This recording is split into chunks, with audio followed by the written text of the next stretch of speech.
Subscribe करें channel को और लेटेस्ट नवोदय अपडेट पाने के लिए बेल आइकन को दबाएं। हेलो दोस्तों, स्वागत है हमारे YouTube channel Navodaya tips and study पर। हम यहाँ हमारी मैथ्स सॉल्यूशन के रूप में हम यह पहला वीडियो आप लोगों के लिए डालने जा रहे हैं। इसमें हम महत्वपूर्ण प्रश्नों को शॉर्टकट तरीके से समझाने का प्रयास किया है। यह सभी प्रश्न जो है नवोदय विद्यालय चयन परीक्षा के अतिरिक्त अन्य प्रतियोगी परीक्षाओं के लिए भी अत्यंत उपयोगी है। चाहे आप किसी भी परीक्षा को देते हों, उसमें आप आसानी से ऐसे छोटे छोटे प्रश्नों को कम समय में हल कर सकते हैं। तो चलिए हमारा जो पहला प्रश्न है इस पर हम चलते हैं। ये हमारी पहले प्रश्न के अंतर्गत जो भी प्रश्न आएगा उसे हम चलिए ध्यान से पढ़ें और उसका हल भी देखें। तो हमारे पास प्रश्न है, दो संख्याओं का महत्तम समापवर्त्य तथा लघुत्तम समापवर्तक क्रमशः 5 तथा 180 है। यदि उनमें से एक संख्या 45 है तो दूसरी संख्या है।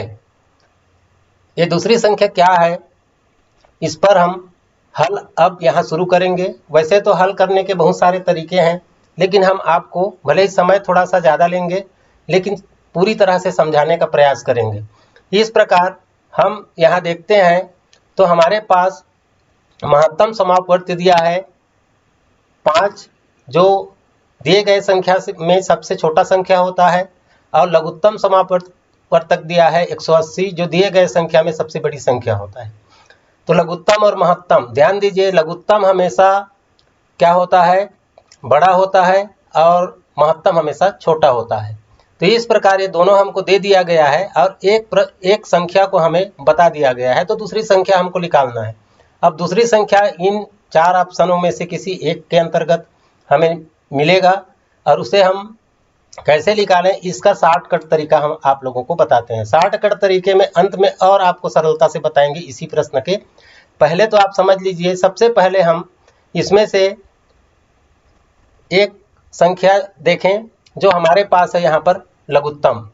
लघुत्तम क्या होता है, सबसे बड़ा होता है। तो लघुत्तम को हम सबसे पहले लिख लें। यहाँ पर लघुत्तम क्या है, 180। ये 180 हम लिख लें। हमेशा लघुत्तम बड़ा होता है और बड़े संख्या को हम यहाँ लिखेंगे। उसके बाद हमारे पास दिए हुए एक संख्या है यहाँ पर, उस संख्या को हम लिख लें जो यहाँ पर क्या है, 45। अब उसके बाद सबसे आखिरी एक संख्या और बच गया, वो है 5। अब यहाँ पर फिर से समझ लीजिए क्या क्या बातें आ रही है। यहाँ सबसे बड़ी संख्या पहले होगा, उसके बाद उसके छोटे संख्या होगा, उसके बाद उससे छोटे संख्या होगा। या दूसरे शब्दों में समझे तो सबसे पहले हमारा होगा लघुत्तम अर्थात एलसीएम, उसके बाद होगा दिए हुए संख्या, और उसके बाद होगा हमारा एचसीएफ। इस प्रकार इन तीनों का उपयोग करके हम केवल कुछ सेकंड में, आप अभी से सेकंड गिनना चालू करेंगे तो 10 सेकंड भी नहीं लगेगा। एक क्या है कि आप लोगों को समझाने के लिए भले ही थोड़ा टाइम हम यहाँ पर लिए हैं। अब इसे हम यदि हल करते हैं तो 10 सेकंड में हल हो जाएगा। कैसे होगा इसको देखिए। और सारे ऐसे प्रश्न जो है इसी ट्रिक से आप लोगों का हल हो जाएगा। तो हम सबसे पहले इस 5 से, ध्यान दीजिए, इस 5 से इस 45 को कटा देंगे, यानी कि 5 9 45। यहाँ हमें उत्तर प्राप्त हो गया 9। देखिए इधर से हम क्या करेंगे, इधर की ओर जाएंगे, इस 5 से इस 45 को घटाए तो 9 हुआ। ये कट गया पूरा पूरा, और किसी भी प्रश्न में ये पूरा पूरा कटेगा ही। ऐसा नहीं है कि नहीं कटेगा तो क्या होगा सर, कटेगा कि नहीं कटेगा, नहीं, ये पूरी तरह से सब कटेंगे। तो इस प्रकार हम यहाँ पर देखते हैं तो ये 9 मिला। अब इस 9 से, ध्यान दीजिए, इस 9 से हम इस 180 को कटाएंगे, ये भी पूरी तरह से कट जाएगा। 9 दूने 18 और 9 शून्यम 0। यहाँ पर हमें उत्तर प्राप्त होता है 20। इस प्रकार हमें ये जो 20 उत्तर प्राप्त हुआ वो आपको यहाँ मिला। तो अंत में हमने बोला था कि जितने भी संख्या यहाँ दिए रहेंगे उसे आप घटते क्रम में लिख दीजिए और पीछे से कटाते हुए आ जाएंगे। तो आपको एक संख्या जो मिसिंग है, मिसिंग का मतलब होता है यहाँ जो संख्या नहीं है उस संख्या को आप आसानी से निकाल सकते हैं। तो ये आप लोगों को ये प्रश्न ठीक लगा होगा। तो हम चलिए चलते हैं अगले प्रश्न में। ये अगला प्रश्न हमारे पास क्या है, प्रश्न क्रमांक 2 पर हम चलें। ये रहा आपका प्रश्न क्रमांक 2। प्रश्न क्रमांक 2 के अंतर्गत जो प्रश्न है उसको हम चलिए लेकर आते हैं। प्रश्न क्रमांक 2 में क्या प्रश्न है, प्रश्न है 8 आदमी अथवा 12 औरतें किसी कार्य को 25 दिन में पूरा करते हैं, उसी कार्य को 6 आदमी तथा 11 औरतें कितने दिन में पूरा करेंगे। ये 4 ऑप्शन आपके सामने आ रहा है, ये चारों ऑप्शन भी आपके सामने पहुंच गया। अब हम इसको आसानी से कैसे हल करें इसके बारे में हम चर्चा करेंगे, और इसका आसानी से हल आपको बता रहे हैं कि आप करें क्या। तो यहाँ पर आदमी और औरत का खेल है। सबसे पहले हम लिख लेंगे आदमी और औरत, यहाँ लिख लिए हम आदमी और यहाँ लिख लेंगे औरत। देखिए ये आप लोगों को करना है, ऐसे करने से हमारा प्रश्न जो है आसानी से बन जाएंगे और बहुत ही कम समय में और बहुत ही कम हमें मेहनत करना पड़ेगा। केवल आसान तरीका है और इस आसान तरीके से हम इस प्रश्न को कम समय में हल कर लेंगे। अब हमारे पास क्या है, सबसे पहले हमारे पास यहाँ देखें कि 8 आदमी 12 औरत 25 दिन, इसको अभी कुल टाइम के लिए भूल जाइए और सबसे पहले काम हम इस फार्मूले के आधार पर लेते हैं 6 आदमी और 11 औरत। यहाँ पर हम ले लेंगे 6 आदमी, ये हो गया 6 आदमी, और यहाँ पर ले लेंगे 11 औरत।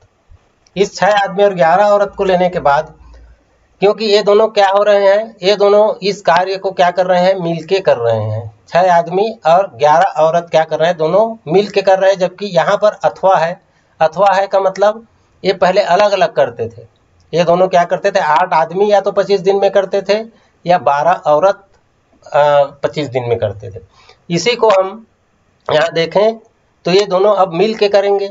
अब यहाँ फिर इसके बटे कर देंगे। बटे में क्या करेंगे, अब काम है, देखिए पहले हमारे पास आदमी और औरत लिखेंगे, तब हमें ऊपर के जो प्रश्न है उससे हमको कोई लेना देना नहीं है। पूछा गया है वहां पर आएंगे, मतलब कितने आदमी है और कितने औरत इस काम को मिल के करेंगे, इतना हम कर लेंगे। अब ऊपर आप आइए, ऊपर की जो बातें हैं उसको हम यहाँ नीचे लिखेंगे। नीचे कहाँ पर लिखेंगे, इनके नीचे आदमी, मतलब 8 आदमी 25 दिन। देखिए 8 गुणित 25, यहाँ पर हम कर देंगे 8 गुणित 25। इसी प्रकार दूसरा वही है, औरत के नीचे हम लिख देंगे 12 औरत, और दिन तो वही है, तो यहाँ पर हम लिख देंगे 12 गुणित 25। अब इसको क्या करना है, हम पहले ही बता दिए, ये दोनों को क्या कर देना है, जोड़ देना है। देखिए आपको भिन्नों को जोड़ना और इस प्रकार से भिन्नों को हल करना आसानी से आना चाहिए, तभी आप ऐसे प्रश्नों को हल कर पाते हैं। तो आप लोगों के नवोदय विद्यालय में या अन्य परीक्षाओं में भिन्नों का संक्रियाएं आता है, जोड़ घटाव गुणा भाग, भिन्नों को सरल करना, हल करना, ये सारी बातें जो है एक लंबे कोचिंग के बाद आप सीख सकते हैं। यदि आपको पहले से आता है तो कोई दिक्कत नहीं, हम यहाँ जितना है उसको हम हल करके बताएंगे। तो देखिए हम इसको सबसे पहले कटाते हैं या जोड़ते हैं, तो यहाँ क्या हो जाता है, इसको देखिए, इसको जोड़ने का नियम के आधार पर हम इसे जोड़ेंगे। तो देखिए हम यहाँ इसको एक बार के लिए क्या करें, कुछ नहीं करते हैं, कटाते नहीं है, सीधा सीधा 6 बटे इसको लिख देते हैं 25 अट्ठे 200, यहाँ पर 6 बटे 200 धन, यहाँ पर लिख देते हैं 11 बटे 300, ये हो जाएगा 11 बटे 300। देखिए 11 बटे 300 किया हो, 25 12 300 और 25 अट्ठे 200। अब इसको जोड़ने के लिए हमें क्या करना होगा, इसको जोड़ने के लिए हम दोनों संख्या के हर को यानी कि नीचे को बराबर करेंगे। तो बराबर करने के लिए ये क्या है, इसको या तो 600 बनाएं और इसको भी 600, ये दोनों बन सकते हैं। तो इसको 600 बनाने के लिए किससे गुणा करना पड़ेगा, इसको 3 से गुणा करना पड़ेगा। तो यहाँ भी हम 3 से गुणा कर दें, और यहाँ हमको 2 से गुणा करना पड़ेगा, तो यहाँ भी हम इसे 2 से गुणा कर दें। तो इसका मान क्या हो जाएगा हमारे पास, इसका मान हो जाएगा, अब चलिए हम इसे जोड़ते हैं। अब जोड़ने के लिए जैसे नियम है उस नियम के आधार पर हम यहाँ चलते हैं। जोड़ने का नियम क्या है, यदि हर समान हो, यदि हमारा हर जो है समान हो तो उसे एक बार लिखा। जैसे इसका हर को हमने समान किया है, जोड़ने के लिए हर समान होना जरूरी है, इसलिए हमने समान करने के लिए हम इसे गुणा करके समान कर दिए। जो संख्या हम नीचे में गुणा करते हैं वही संख्या ऊपर में हम गुणा करते हैं, इसलिए कि हम इसको भी 600 बना सकते हैं, इसको भी 600 बना सकते हैं। तो इसको 300 गुणा करके 600 बनाए, तो इसको भी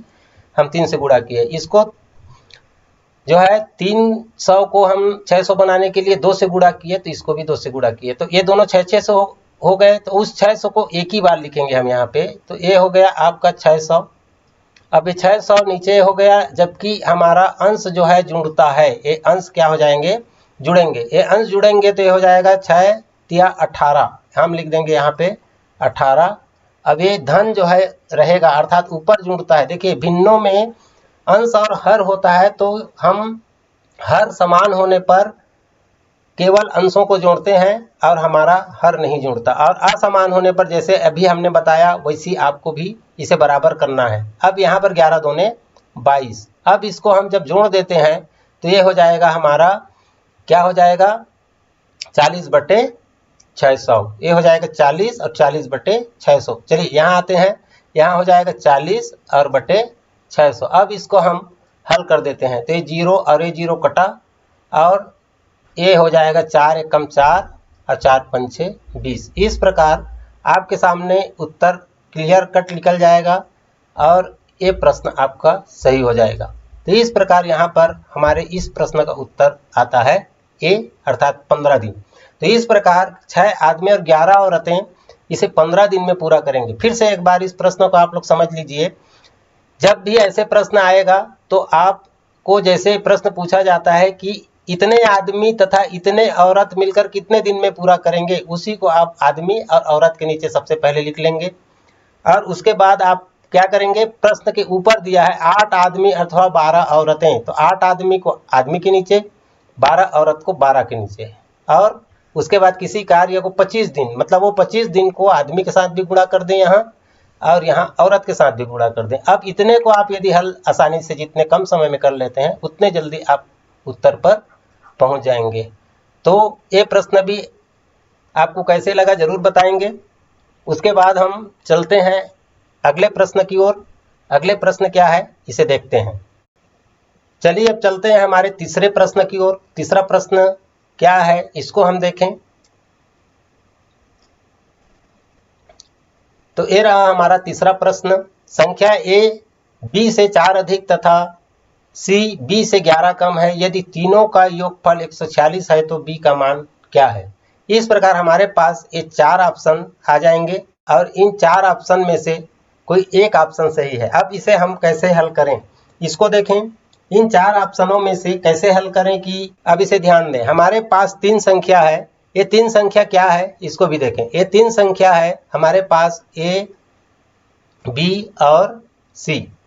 ये हमारे 3 संख्या जो है ए है, बी है और सी है। ए, बी और सी आप ऐसे ही लिख लें। ए, बी और सी 3 संख्या आप लिख लें। तीनों संख्या क्या है इसको हम अभी जानते नहीं हैं, लेकिन हमको कहा जा रहा है कि जो है ए जो है बी से 4 अधिक है, बी से ए 4 अधिक है, तथा संख्या सी ए सी जो है बी से 11 कम है, बी से 11 कम है। तो यहीं पर हम सभी का योग जो है 146 है, इसको भी ध्यान दें। इस 146 को हम कैसे इनमें बांटें कि इतने का कम ज़्यादा हो, तो इसके लिए आप ध्यान दीजिए इसको कैसे क्या करना है। तो सबसे पहले आप एक काम कीजिए, कोई भी एक अनुमानित संख्या किसी एक पर लगा दीजिए, लेकिन ध्यान रहे ये जो है कम और अधिक जो बार बार कहा है उससे बड़ा संख्या होना चाहिए। जैसे ये एक बार 11 कम एक बार 4 अधिक ऐसे कह रहा है, उससे वो संख्या थोड़ा सा बड़ा हो। तो हम चलिए इसमें से एक संख्या ले लेते हैं, ये दोनों का योग 15 होता है, हम यहाँ ले लेते हैं 20 और किसी पर भी लगा दें। माना हमने b जो है 20 है, b क्या है 20। इस प्रकार b को हमने 20 मान लिया। अब क्या पूछा जा रहा है, a b से 4 अधिक है। अब देखिए b को हमने 20 माना है तो a क्या हो जाएगा 24। ध्यान दीजिए एकदम कम समय में और आसानी से आपका उत्तर यहाँ पर आ जाएगा। ये प्रश्न सही हो गया। a b से 4 अधिक है तो यहाँ हो गया 20 से 4 अधिक। इसी प्रकार c b से 11 कम है। अब जो c जो है 20 से 11 कम है, अर्थात a हो जाएगा 9। इतना तक आप क्लियर हो गए। इसी प्रकार इनको हम जोड़ देते हैं, तो जोड़ने के बाद हमें क्या प्राप्त हो जाएगा 3 हासिला 1 53। हमने 53 संख्या को बांट दिया। इनमें हमने कितने को बांटा 53 को बांटा, जबकि हमारे पास संख्या कितना है 146। देखिए 46 हमारे पास है, तीनों का योग 146 है, जबकि हमने कितने को बांटा, केवल 53 को बांटा। इस 53 को बांटा है तो जो बचा है उसको निकाल लें, अर्थात 53 इसमें से घटा दें। तो 53 इसमें से घटा देंगे तो ये हो जाएगा 3 और ये हो जाएगा 9, 93।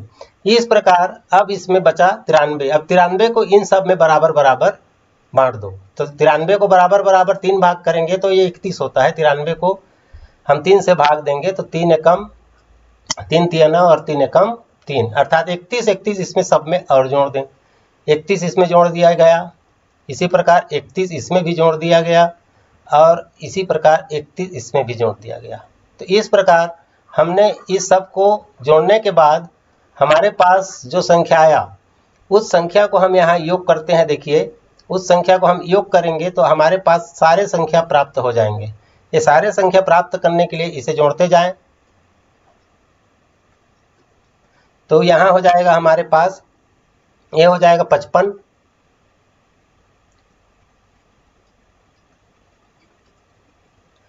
उसके बाद की संख्या हो जाएगा हमारा 51, ये हो गया, और उसके बाद ये हो जाएगा हमारा 40। अब हमको सभी संख्या प्राप्त हो गए, ध्यान दीजिए, हमको सभी संख्या प्राप्त हो गए। अब हमको जो पूछा है उसका हम आसानी से जवाब दे सकते हैं। तो b का मान क्या है, b का मान यहाँ पर क्या है इसको हम देखें। देखिए, ये b है और b का मान कितना है, 51। तो फिर से एक बार ध्यान दीजिए, यहाँ उत्तर हमारा निकलता है d, अर्थात b का मान 51 है। हमने क्या किया, फिर से एक बार समझ लें। हमने किया यहाँ पे सबसे पहले a, b और c लिख लिया। a, b, c लिखने के बाद हमने उस संख्या को बांटने के लिए क्या किया कि यहाँ पर कम और ज़्यादा, जितना भी अधिक, 4 अधिक है और 11 कम है कह रहा है, उतने के योग से अधिक संख्या हमने चुन लिया और हमने अंदाजा 20 चुन लिया। आप यदि चाहें तो यहाँ 30 चुन के भी बना सकते हैं, 25 चुन के भी बना सकते हैं, 22, जो आपको लगे, लेकिन बहुत बड़ा नहीं चुनना है और बहुत छोटा नहीं चुनना है। तो इस प्रकार हमने अंदाजा इसको 20 चुन लिया। आप एक बार इसको प्रैक्टिस कीजिए और आप 30 चुन लीजिए, 35 चुन लीजिए, 25 चुन लीजिए, उसके बाद बनाइए। अब हमने 20 से, जैसे प्रश्न कहा है कि a b से 4 अधिक है, तो हमने 20 चुना तो इसको 4 अधिक कर दिया। अब उसके बाद फिर कह रहा है कि c b से 11 कम है, c जो है इसी b से 11 कम है, तो हमने 11 घटा दिया। अब इनको सबको जोड़ दिया तो 53 आया। उस 53 को हमने इस 46 से घटाया तो हमारे पास बचा क्या, घटाया तो 93 बचा। इस 93 को हमने इन तीनों में बराबर बराबर बांट दिया, अर्थात 31 बांट के इसको हमने पूरा कर दिया, अर्थात जोड़ दिया। तो ये संख्या हमारे पास सामने आए 55, 51 और 40। अब हमको कोई भी इस यहाँ पर किसी भी प्रश्न का उत्तर यदि पूछे, ध्यान दीजिए, यदि तो b का मान क्या है पूछे तो हम यहाँ b का बता दें, 51। यदि हमको पूछता है कि c का मान क्या है कहे तो c का मान 40 को लगा देंगे। इसी प्रकार हमको यदि पूछता है a का मान क्या है करके तो हम 55 को लगा देते। तो कोई भी प्रश्न, कोई भी संख्या का मान यदि आपको पूछे तो इस ट्रिक से बनाने से आप आसानी से इसे बना सकते हैं। तो ये वीडियो भी आपको कैसे लगा जरूर हमको बताइएगा। अब चलिए चलते हैं हमारे प्रश्न संख्या 4 की ओर। ये है हमारी प्रश्न संख्या 4। चौथा प्रश्न में कौन सा प्रश्न है इसको चलिए शुरू करते हैं। चौथा प्रश्न है, दो संख्याओं का गुणनफल 768 है। यदि एक संख्या दूसरी संख्या से 3 गुनी है, अधिक है, तो उनमें से छोटी संख्या क्या है। तो उसमें से छोटी संख्या हमें ज्ञात करना है। अब देखिए, दो संख्याओं का गुणनफल 768 है। यदि एक संख्या दूसरी संख्या से 3 गुनी अधिक है तो उसमें छोटी संख्या क्या है। इसको बनाने के कई तरीके हैं, तो हम यहाँ पर जैसे बना के आप लोगों को बताएंगे, उसमें आपको 2 तरीके हम आप लोगों को बता देंगे। एक आपका सरलतम तरीका क्या है उसको हम बता देते हैं। सरलतम तरीका है, इस संख्या अर्थात 768 का हम यहाँ पर क्या कर देंगे, अभाज्य गुणनखंड कर देंगे। देखिए, अभाज्य गुणनखंड करके हम इसका उत्तर निकाल सकते हैं। उसके बाद हम दूसरा तरीका बताएंगे। तो 2 से जाएगा सबसे पहले, तो 2 तिया 6, 2 अट्ठे 16 और 2 चौके 8। फिर 2 से जाएगा तो 2, 2 एकम 2, 2 9 18 और 2 दूने 4। फिर 2 से जाएगा तो यहाँ फिर 2 से जाएंगे, 2 9 18, 2 छिक्का 12। ये फिर 2 से चला जाएगा तो हो जाएगा 2, 2 चौके 8 और 2 अट्ठे 16। एक फिर से दो से जा रहा है तो 2 दूने 4 और 2 चौके 8। अब ये फिर 2 से जाएगा, ये हो गया 2, ये हो जाएगा 12। अब एक फिर 2 से जाएगा तो 2 सिक्का 12। अब ये क्या जाएगा, फिर 2 से जाएगा 2 तिया 6 और अंत में 3 से चला जाके खत्म हो जाएगा। अब यहाँ पर ध्यान दीजिए, आपको यदि प्रश्न ऐसे पूछा जाता है, इस प्रकार के प्रश्न कि दो संख्याओं का गुणनफल इतना है यदि एक संख्या दूसरी संख्या से 3 गुनी अधिक है, ध्यान दीजिए ये 3 गुनी अधिक है कहेगा, मतलब ये गुणनखंड करोगे तो 1 3 अवश्य रूप से आएगा। यहाँ आया है, इस 3 को हम कुछ टाइम के लिए भूल जाएं। अब बाकी जो संख्या है, बाकी जो गुणनखंड है उसको हम 2 भागों में बांट लें। 2 भागों में कैसे बांटें, देखिए ये 4 और ये 4 दो बार इसको 2 भाग में बांट लें तो 2 गुणित 2 गुणित 2, 2 गुणित 2 गुणित 2 गुणित 2, ये हो जाएगा 2 दूने 4 दूने 8 दूने 16। एक संख्या क्या हो गया 16, और दूसरी संख्या भी वही होगा 16 गुणित 3। ये 3 हमने जो छोड़ा है उस 3 को हम गुणा कर देंगे, यानी कि 16 गुणा 3 बराबर ये हो जाएगा 48। 16 तिया 48। तो इस प्रकार एक संख्या 48 है और एक संख्या 16 है। तो उनमें से छोटी संख्या क्या है, हमको क्या पूछा गया है, छोटी संख्या को पूछा गया है। तो छोटी संख्या हमारे पास प्राप्त होता है 16। अच्छा, इसका हम दूसरे तरीके से आपको बता देंगे कि दूसरा तरीके से हम इसे कैसे हल करें। इसको भी देखिए, दूसरा तरीके से हल करने के लिए हम सबसे पहले इसे हटाते हैं और यहाँ पर 768 को हम यहाँ लिख लेंगे और इसे हम सबसे पहले 3 से भाग दे देंगे। 3 से हम भाग देंगे तो ये 768 जो है क्या हो जाएगा, 3 एकम 3 और 3 दूने 6, बचा 1, 3 पंचे 15 और 3 छिका 18। अब यहाँ पर हमको ये 256 हमें प्राप्त होता है। क्या होता है 256। अब इस 256 का हमें क्या करना पड़ेगा, वर्गमूल निकालना पड़ेगा। ये 256 का वर्गमूल निकालेंगे तो ये हमें क्या प्राप्त हो जाएगा 16। क्या हो जाएगा 16, वही संख्या हमारा उत्तर होगा जी। यहाँ क्या हुआ, एक कम समय जरूर लगा, लेकिन वर्गमूल निकालने के लिए हमें यहाँ पर फिर से वही गुणनखंड करना पड़ेगा, या वर्गमूल यदि आपको कंठस्थ याद है तो आप सीधा पहुंच जाएंगे। वर्गमूल क्यों आया, इसको देखिए, दो संख्याओं का गुणनफल 768 है यदि एक संख्या दूसरी संख्या से 3 गुनी है। तो 3 गुनी है कहेगा तो 3 से भाग देना, 2 गुनी है कहे 2 से भाग देना, 4 गुनी है कहे तो 4 से भाग दीजिए। और जो प्राप्त होने वाला संख्या है वो पूर्ण वर्ग संख्या ही प्राप्त होगा। हमेशा ये ध्यान रखना है कि जितना गुना अधिक रहेगा उससे हम यदि भाग दे देंगे तो जो हमें प्राप्त होगा, जो भी संख्या यहाँ पर प्राप्त होगा वो क्या हो जाएगा, पूर्ण वर्ग संख्या रहेगा। उसको वर्गमूल निकालेंगे तो हमें एक यहाँ पर निकल जाएगा वर्गमूल, और वही वर्गमूल ही क्या होता है, इसका उत्तर होता है। तो यहाँ पर हमारे पास उत्तर प्राप्त होता है सी अर्थात 16। तो चलिए यहाँ भी आप हमें कमेंट करके बताइएगा कि हमारा प्रश्न क्रमांक 4 कैसे रहा आप लोगों के विचार से। यहाँ पर हमने 2 तरह से हल करके आप लोगों को बताया और दोनों तरह के हल जो है आप आसानी से समझ गए होंगे और इसे आसानी से कर सकते हैं। तो चलिए हम अगले प्रश्न की ओर पहुँचते हैं। अगला प्रश्न हमारा कौन सा है, 5। ये रहा प्रश्न संख्या 5। 5वें प्रश्न में है 7 के प्रथम 5 गुणजों के योगफल में 49 घटाने पर जो संख्या प्राप्त होगी वह संख्या है। तो यहाँ पर हम देखते हैं ये 4 ऑप्शन। अब इसका हल शुरू करते हैं। प्रश्न में थोड़ा सा एक शब्द छूटा हुआ है, इसको ध्यान देंगे कि यहाँ प्रश्न में छूटा है से शब्द छूट गया है। 7 के 7 गुणजों का योगफल से, यहाँ पर से होगा, इसे छूट गया है। से 49 घटाने पर जो संख्या प्राप्त होगी वह संख्या क्या है। तो सबसे पहले आप लोगों को गुणनखंड और गुणज जैसे यदि आता है तो निश्चित रूप से आप इस प्रश्न को देखते ही आप बना लेंगे, किंतु ये प्रश्न को हम विभिन्न तरीके से हल कर सकते हैं। इसमें से कई तरीके हम आपको हल करके बता सकते हैं।